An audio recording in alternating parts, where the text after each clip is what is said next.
Chers amis des mots, soyez les bienvenus dans mes rêveries. Je m'appelle Manita Stéphanie, je suis genevoise, autrice et bêta-lectrice. Voyagez dans mes univers à travers les différents tomes de ce podcast pour apprendre à mieux me connaître ainsi que mes différentes créations. Bonne écoute! La série J'ai fait un rêve me permet de vous expliquer par quoi sont passés mes projets de l'idée à l'aboutissement. J'espère que cela vous plaira. Tome 1. Les inséparables. Chapitre 4. Nous nous retrouvons aujourd'hui pour parler du plan et de la structure de mes oiseaux. Jusqu'à tomber sur ce cours d'écriture de Sofia Kouloukouri, j'avais écrit des choses. Comme je vous l'ai dit dans l'épisode précédent, j'ai fait longtemps du roleplay, donc du jeu de rôle, sur forum, où il fallait construire des fiches de personnages dans un univers donné, etc. Ici, pas besoin de plan, on se pose dans l'univers, on s'imprègne et on écrit la biographie qui, d'une manière générale, doit être relativement courte puisque elle est combinée avec la description physique, la description morale du personnage, les compétences. Par conséquent, la pratique du plan n'était pas innée pour moi. J'ai dû apprendre beaucoup de choses. J'ai dû comprendre pourquoi il était important de faire un plan. Au-delà du roleplay, j'ai pu expérimenter la rédaction d'histoires. Puisque j'ai toujours eu envie d'écrire des histoires, c'était important pour moi d'en écrire. Et sans vraiment m'arrêter. J'ai donc pu expérimenter la rédaction et j'ai écrit, je ne sais plus trop à quel âge maintenant, ma toute première histoire à la main. À l'époque, j'écrivais à la plume, donc je pouvais corriger quelques petits trucs. Et l'histoire s'appelait « La mort amoureuse ».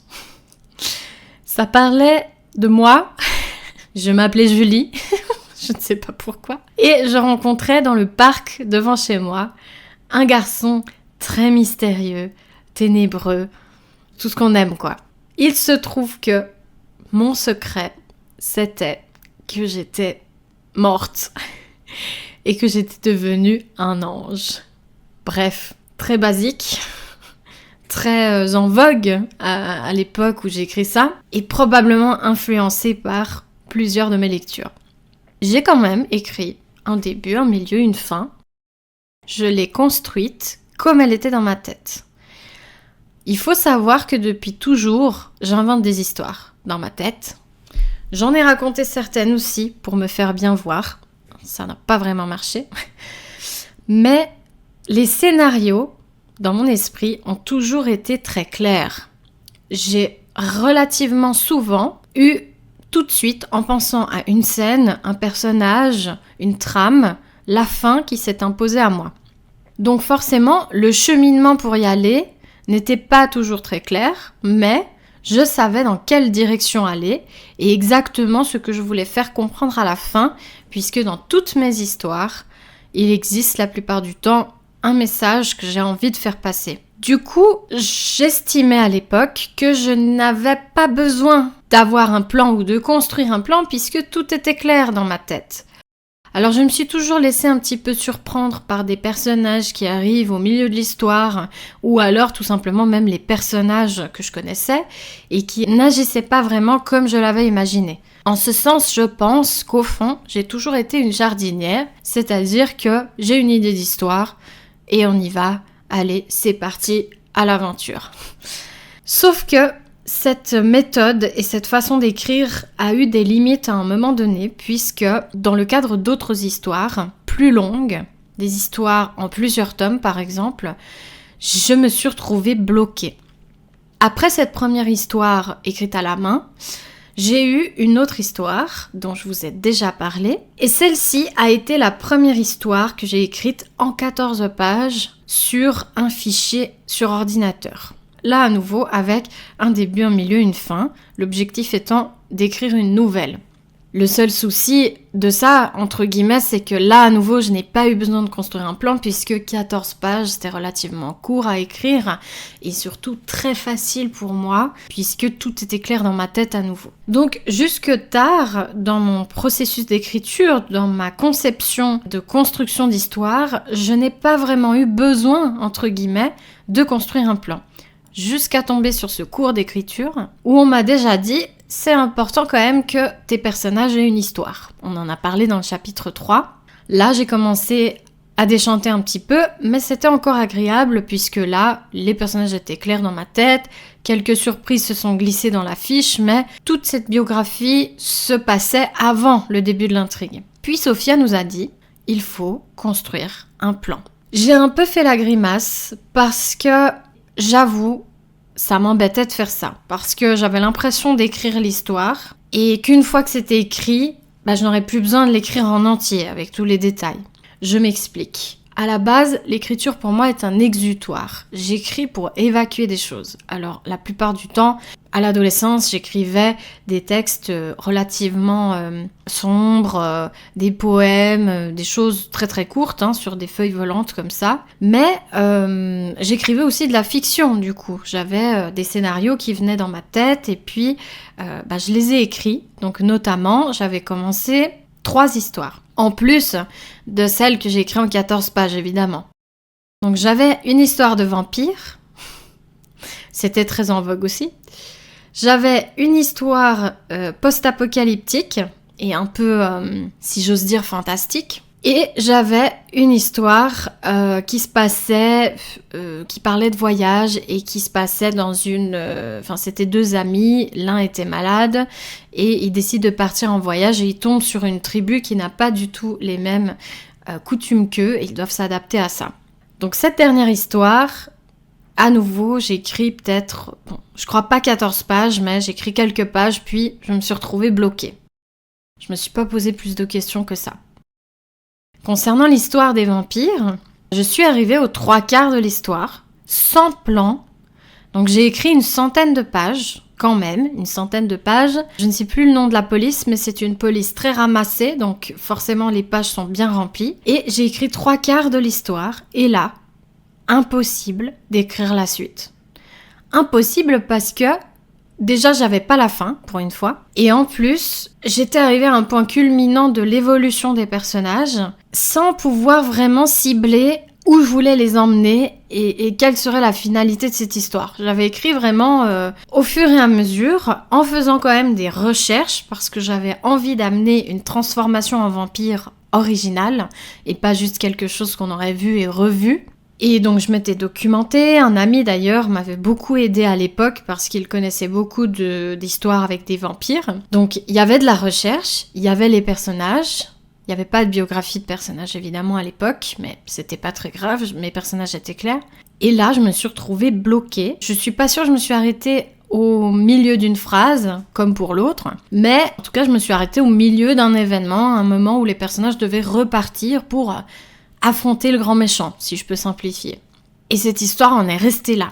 Donc une frustration intense de ne pas avoir pu continuer cette histoire. Et je me suis rendu compte des années plus tard que c'était à cause du fait que je n'avais pas de plan. Je n'avais pas planifié les éléments principaux de mon histoire qui allaient déterminer la suite. En fait, beaucoup d'auteurs parlent du syndrome du milieu.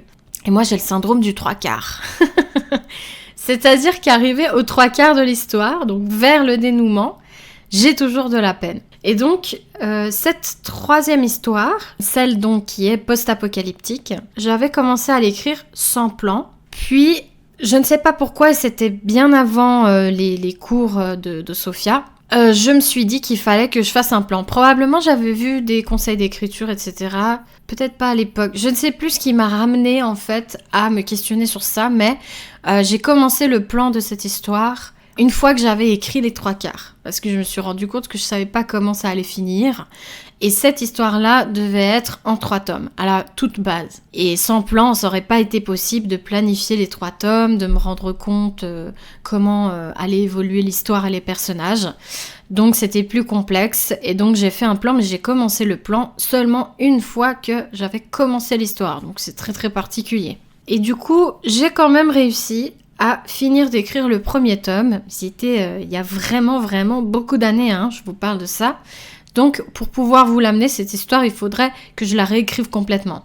Parce que c'est vraiment pas pro du tout. Vous voyez un peu tous les conseils d'écriture que Samantha Bailly Fay donne, que Christelle Le Bailly donne aussi, que tous ces auteurs-là qui avaient commencé à faire des vidéos YouTube, eh bien, je pense que je devrais reprendre chaque conseil d'écriture pour réécrire cette histoire-là.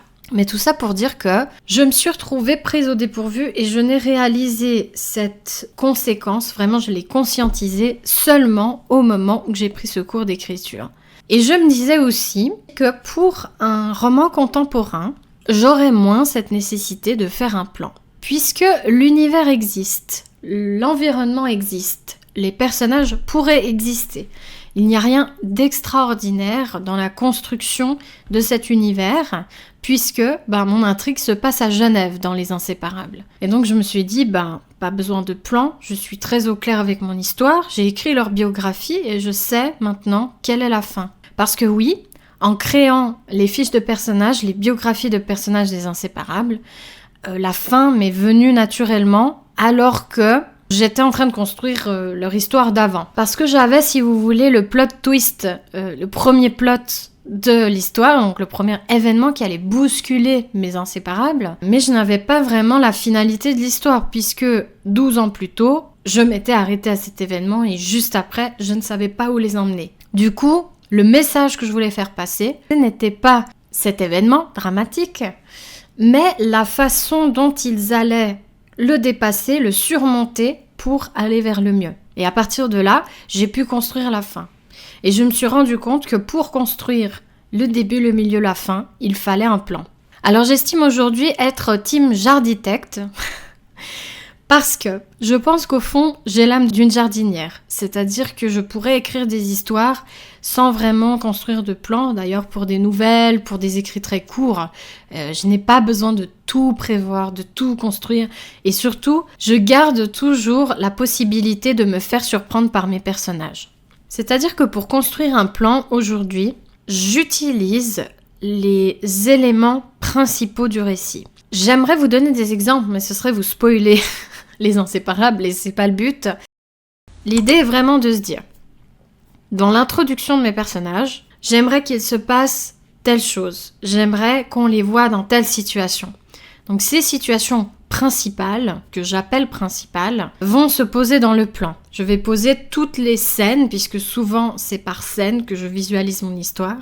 Je vais poser toutes ces scènes principales avec un certain ordre chronologique, placé dans l'ordre qui me semble être le plus cohérent. Ensuite, une fois que tout ça est basé et posé, je vais laisser le plan reposer quelque temps. En tout cas, avant d'écrire, en règle générale, je laisse poser un petit peu le plan. Puis, je vais avoir d'autres histoires qui vont popper dans ma tête et qui vont se rajouter dans le plan. Donc, selon quand ça va se passer, selon les scènes, je vais les replacer en fait dans le plan.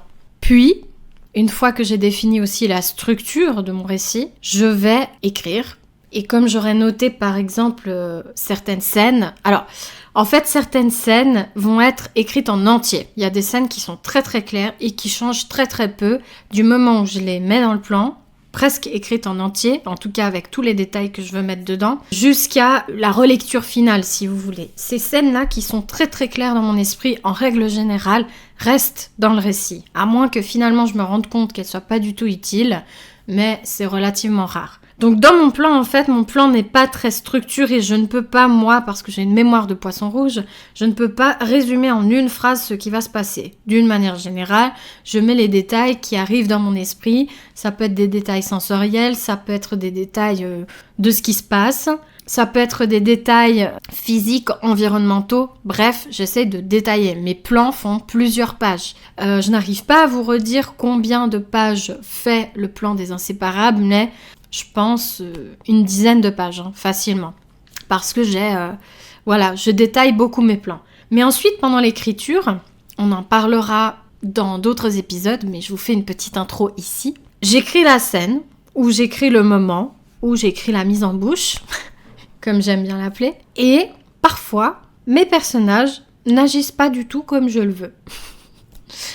J'ai beau leur donner une direction, leur dire voilà, il faut que tu suives ce chemin, parfois, l'émotion, mon vécu, leur envie aussi, fait qu'ils vont partir dans une autre direction. Pas forcément opposée à celle que j'avais imaginée, mais une direction qui est un peu plus nuancée ou peut-être qui détourne certains événements, etc.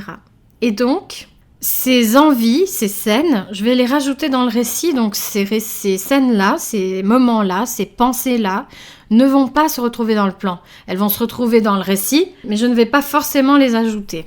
Et puis, pour conclure, il y a aussi pendant l'écriture, des moments où j'ai des autres idées.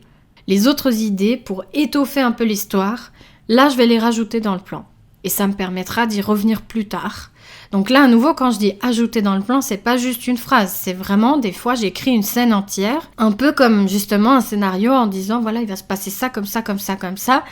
Et puis pour y revenir ensuite après, au plus juste, avec l'émotion que j'ajouterai pendant la rédaction et pendant que je vis l'histoire en fait. Dans Les Inséparables, c'est d'autant plus flagrant que je suis dans la tête des personnages. J'ai écrit le roman en étant du point de vue des personnages. J'ai écrit en « je » avec le nom en haut du personnage à chaque fois. Et on en parlera dans un autre épisode. Donc voilà comment je construis mes plans, voilà comment je conceptualise mes histoires et voilà comment ça me convient puisque depuis que j'ai fonctionné comme ça, j'ai réussi à finir 2 histoires, donc Les Inséparables, ce deuxième roman duquel je vous parle qui a été écrit avant et j'espère bien pouvoir en construire d'autres. On a pu aussi avec ma jumelle d'écriture Caroline Blino écrire le plan entier de notre projet à 4 mains. Et on a visiblement la même façon de faire, même si peut-être au niveau technique, on n'a pas la même façon de construire les intrigues, mais on a pu, avec cette méthode-là, choisir et construire toutes les phases du roman. Donc je me réjouis vraiment, vraiment de pouvoir l'écrire. Donc je pense que finalement cette méthode qui m'a poussée un petit peu dans mes retranchements, bien que Sophia ne nous ait pas imposé une façon de faire, elle a juste dit il faut faire un plan. Donc en tâtonnant, en voulant construire mes histoires, je pense que j'ai réussi à trouver une technique qui me permet désormais de construire mes récits et de les mener à terme, ou en tout cas de me motiver suffisamment pour éviter d'être bloquée à un moment donné puisque j'ai envisagé toutes les possibilités dans mon plan. Même si certaines changent en cours de route, même si certains personnages arrivent et qu'ils ne sont pas prévus dans l'intrigue, au moins j'ai quand même une structure sur laquelle me baser pour revenir à l'intrigue principale quand je sens que la jardinière en moi s'éparpille ou rajoute trop de scènes. Je me rappelle en fait, en arrivant dans le plan, de me dire mais en fait où est-ce que je veux arriver ? Je reviens à mon plan. Et je regarde où est-ce que j'avais envie d'aller et quel est l'objectif finalement d'écrire une scène comme ça. Et ça m'a permis à plusieurs reprises de me dire non, ça finalement, ça part trop en cacahuète. Il faut que je revienne à l'objectif de base qui était d'aller à cet événement-là ou à cette rencontre-ci.